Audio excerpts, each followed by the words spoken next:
যুদ্ধ বন্ধে রাশিয়া ও ইউক্রেনের বৈঠকের আয়োজন করছেন আমেরিকান প্রেসিডেন্ট। যুদ্ধ বন্ধ না করলে রাশিয়ার উপর বিপদ আসতে পারে, হুঁশিয়ারি ফ্রান্সের। আমেরিকার কাছ থেকে $90 বিলিয়ন অস্ত্র কিনবে ইউক্রেন। রাশিয়ার সঙ্গে যুদ্ধ বন্ধের চুক্তি হলে ইউক্রেনের নিরাপত্তা দিবে যুক্তরাষ্ট্র। চলতি মাসেই চীন যাওয়ার সম্ভাবনা ভারতের প্রধানমন্ত্রী নরেন্দ্র মোদীর। রাষ্ট্রীয় সফরে দিল্লি পৌঁছেছেন চীনা পররাষ্ট্রমন্ত্রী।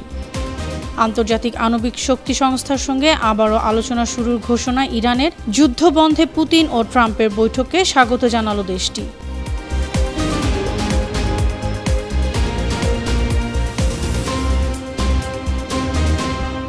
শুনছিলেন সংবাদ শিরোনাম। সবাইকে স্বাগত জানাচ্ছি বিশ্বজুড়ের প্রতিদিনে। বিশ্বের বিভিন্ন প্রান্তের সবশেষ তথ্য জানাতে আপনাদের সঙ্গে আছি আমি অনন্যা চৈতি। যুক্তরাষ্ট্রের প্রেসিডেন্ট ডোনাল্ড ট্রাম্প জানিয়েছেন, ইউক্রেন যুদ্ধ বন্ধে রাশিয়ার প্রেসিডেন্ট ভ্লাদিমির পুতিন ও জেলেনস্কির মধ্যে বৈঠক আয়োজনে কাজ করছেন তিনি। ইউক্রেনের প্রেসিডেন্ট ভলোদিমির জেলেনস্কি এবং ইউরোপীয় নেতাদের সঙ্গে বৈঠকের পর তিনি একথা বলেন। ট্রাম্প আরও বলেন, এ দুই দেশের রাষ্ট্রপ্রধানের বৈঠকের পর একটি ত্রিপক্ষীয় বৈঠক হবে। সেই বৈঠকে তিনিও থাকবেন। হোয়াইট হাউসে বৈঠক শেষে ওভাল অফিসে যৌথ সংবাদ সম্মেলনে ডোনাল্ড ট্রাম্প এসব কথা বলেন।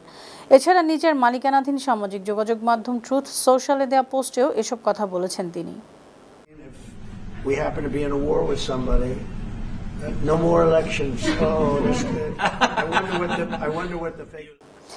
এর আগে গতকাল সোমবার হোয়াইট হাউসে ইউক্রেনের প্রেসিডেন্ট ভলোদিমির জেলেনস্কি সহ ইউরোপের বিভিন্ন দেশের নেতাদের সঙ্গে বৈঠক করেন ট্রাম্প।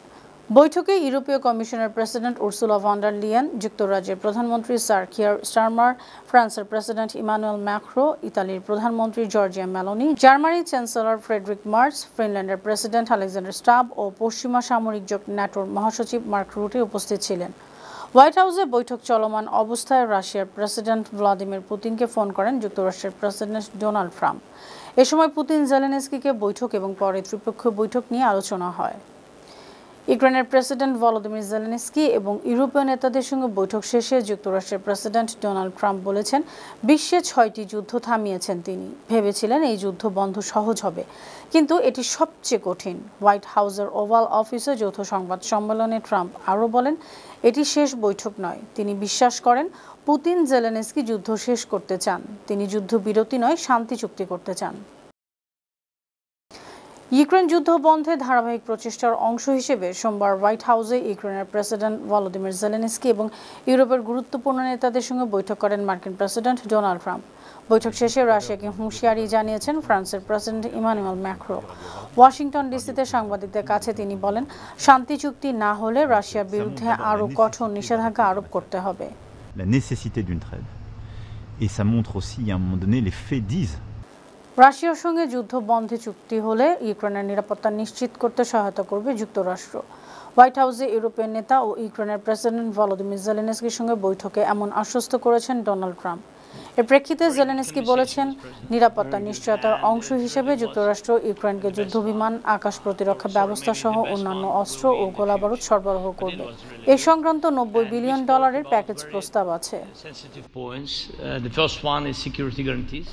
রাষ্ট্রীয় সফরে ভারতে পৌঁছেছেন চীনের পররাষ্ট্রমন্ত্রী ওয়াং ই। যুক্তরাষ্ট্রের তীব্র চাপ আর শুল্ক আরোপের তোপে চিরবৈরী ভারত ও চীন নিজেদের সম্পর্ক জোরদার করতে এ সফরের আয়োজন করেছে। সেখানে ভারতের পররাষ্ট্রমন্ত্রী এস জয়শঙ্করের সঙ্গে বৈঠক করবেন ওয়াং ই। ভারতের পররাষ্ট্র মন্ত্রণালয় বলেছে, দিল্লিতে ভারত চীনের বিশেষ প্রতিনিধি দলের বৈঠক ও দ্বিপক্ষীয় সম্পর্ক নিয়ে গুরুত্বপূর্ণ আলোচনা হবে। 3 দিনের এই সফরে ভারতের প্রধানমন্ত্রী নরেন্দ্র মোদীর সঙ্গেও চীনার পররাষ্ট্রমন্ত্রীর বৈঠক হতে পারে। ভারতের এনডিটিভি জানিয়েছে, চলতি মাসেই প্রধানমন্ত্রী নরেন্দ্র মোদীর চীন যাওয়ার সম্ভাবনা রয়েছে। ভারতের বিরোধী দলীয় নেতা রাহুল গান্ধীকে হলফনামা পেশ করতে নতুবা জাতির কাছে ক্ষমা চাওয়ার আহ্বান জানিয়েছেন ভারতের নির্বাচন কমিশনের সদস্যরা। কমিশন সদস্যরা ভোট চুরি করেছেন এমন অভিযোগ করায় রোববার দিল্লিতে সংবাদ সম্মেলন করে দেশের 3 জন নির্বাচন কমিশনার এই আহ্বান জানান। তাদের অভিযোগ, রাহুল সংবিধান অবমাননা করেছেন। এই বক্তব্যের প্রতিক্রিয়ায় প্রধান নির্বাচন কমিশনার জ্ঞানেশ কুমারের বিরুদ্ধে সংসদে ইমপিচমেন্ট বা অনাস্থা প্রস্তাব আনার কথা ভাবছে বিরোধী শিবির ইন্ডিয়া জোট। এনডিটিভি জানিয়েছে, সোমবার বৈঠক করে নির্বাচন কমিশনারদের বিরুদ্ধে একজোট হওয়ার সিদ্ধান্ত নিয়েছেন নেতারা। ভারতের আসাম রাজ্যের বিশ্বনাথ জেলায় ৩০৯টি পরিবারকে রোববার উচ্ছেদ করেছে রাজ্য সরকার। সংবাদ সংস্থা পিটিআই জানিয়েছে, উচ্ছেদকৃতদের বেশিরভাগই বাংলাভাষী মুসলিম। জেলা প্রশাসক সীমান্ত কুমার দাস জানিয়েছেন, সেখানে ১৭৫ বিঘা জমি বেদখল ছিল। বিশ্বনাথ জেলার অল অসম মাইনরিটি স্টুডেন্টস ইউনিয়নের সাধারণ সম্পাদক কুদ্দুস আলী সরকার বলেছেন, অমানবিকভাবে উচ্ছেদ করা হয়েছে। এই উচ্ছেদ কার্যক্রমে সমর্থন জানিয়েছে কয়েকটি জাতিগত সংগঠন। তারা রাজ্যে মিয়া খেদা আন্দোলন অর্থাৎ মিয়াদের তাড়ানোর আন্দোলন করছে। মিয়া মূলত আসামের বাংলাভাষী মুসলমানদের জন্য ব্যবহৃত অবমাননাকর শব্দ। অবাঙালি ভাষাভাষীরা তাদেরকে অভিবাসী হিসেবে বলে। ফিলিস্তিনের গাজায় ইসরায়েলের হামলায় গেল ২৪ ঘন্টায় ৬০ জন নিহত হয়েছেন, আহত হয়েছেন ৩৪৪ জন। সোমবার ফিলিস্তিনের স্বাস্থ্য মন্ত্রণালয় এ তথ্য জানিয়েছে। সবশেষ হিসেবে ইসরায়েলের হামলায় মারা গেছেন মোট ৬২,০০০ জন ফিলিস্তিনি, আহত হয়েছেন ১,৫৬,২৩০ জন। এছাড়া ক্ষুধা ও অপুষ্টিতে নতুন করে ২ শিশুসহ ৫ জন মারা গেছে। গেল বছরের অক্টোবর থেকে এ পর্যন্ত না খেয়ে ও অপুষ্টিতে ১১২ শিশুসহ ২৬৩ জন মারা গেছে। আন্তর্জাতিক আণবিক শক্তি সংস্থা IAEA এর সঙ্গে আবারও আলোচনা শুরুর ঘোষণা দিয়েছেন ইরানের পররাষ্ট্র মন্ত্রণালয়ের মুখপাত্র ইসমাইল বাঘাই। সোমবার তেহরানে সংবাদ সম্মেলনে তিনি বলেন, আগামী কয়েকদিনের মধ্যেই ইরান ও সংস্থার মধ্যে আরেকটি বৈঠক হবে। তারা অন্যায় নিষেধাজ্ঞা প্রত্যাহারের শর্তে পদক্ষেপ নেবেন। এর আগে জুন মাসে ইরানি পার্লামেন্ট ভোট দিয়ে ঘোষণা করেছিল, আণবিক শক্তি সংস্থা বিশ্বাসযোগ্যতা হারিয়েছে, তাদেরকে সহযোগিতা স্থগিত করা হবে।